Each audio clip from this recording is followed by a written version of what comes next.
Hi everyone, time for a break from all those ramen videos. Today we'll be making garlic butter mushrooms, which is a pretty simple dish that's actually full of flavor. If you learn how to cook mushrooms properly, you can unlock a variety of different dishes in the future. So let's get started. Alright, we're gonna begin by mincing up some garlic. Garlic is literally in the name of the dish if you don't know, so you bet we're gonna use garlic as a component. I minced up 6 cloves of garlic, but in reality, we only need 3. I did more because my brother needed garlic as well, so I helped him out. Mushrooms will absorb a lot of flavor from whatever it's being cooked in, so this mushroom dish will definitely have a strong garlic flavor, which is great for me, as I love the taste.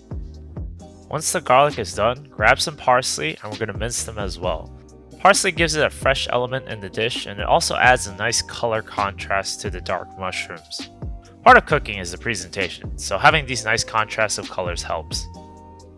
We're going to start prepping our mushrooms by first cleaning them. I have around a pound of portobello mushrooms. I'm going to rinse them under cold water to get rid of any visible dirt that you can see on the mushrooms.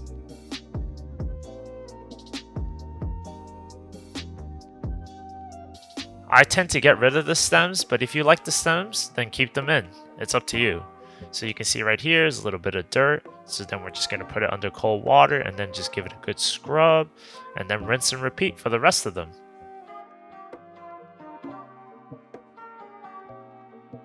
Alright, time to cut up the mushrooms. You can usually pan fry these whole, but my parents and I prefer them cut.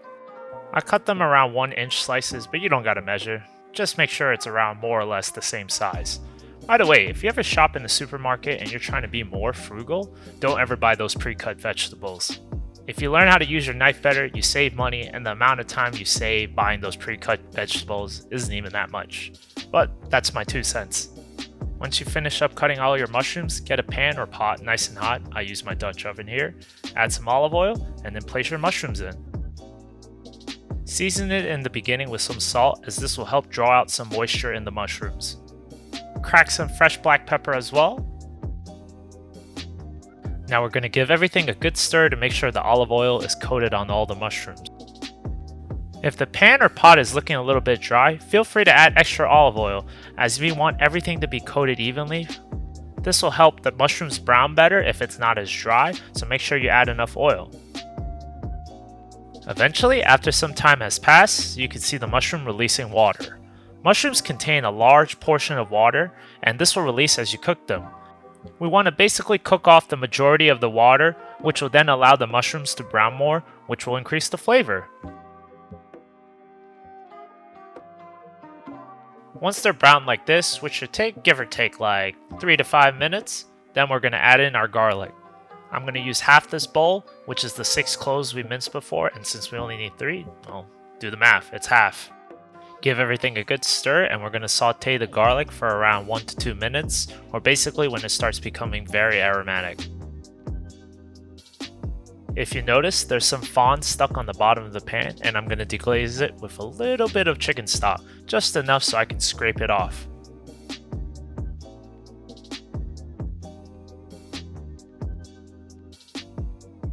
Once everything is deglazed, more or less, we're going to add in a tablespoon of butter, and you guessed it, we're going to keep stirring until everything is well incorporated into the mushrooms. The butter definitely adds extra flavor because, you know, fat equals flavor. Once the butter is melted, make sure to taste for final seasoning. I need a little bit of salt, so I'm going to add some right now.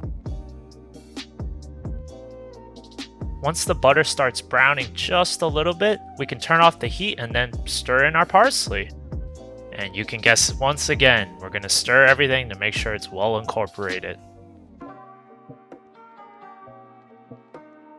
Once everything is plated up, you can garnish the top with extra parsley to give it a better presentation. And there you have it, some garlic butter mushrooms. If you ever had this outside in a restaurant, now you know how to make it. It doesn't require much effort either, but oh man, does it taste so good. Pretty much anytime my parents buy mushrooms now, they relegated me to mushroom duty. Now you know how to make some pretty tasty mushrooms quite similar to restaurant quality, if I do say so myself. So give it a shot. It doesn't take much effort, and you'll be amazed. Hey everyone, thanks for watching my video, and if you enjoyed it, please like and subscribe and follow my Instagram at WeekendCooks for more cooking content. Thanks for the support.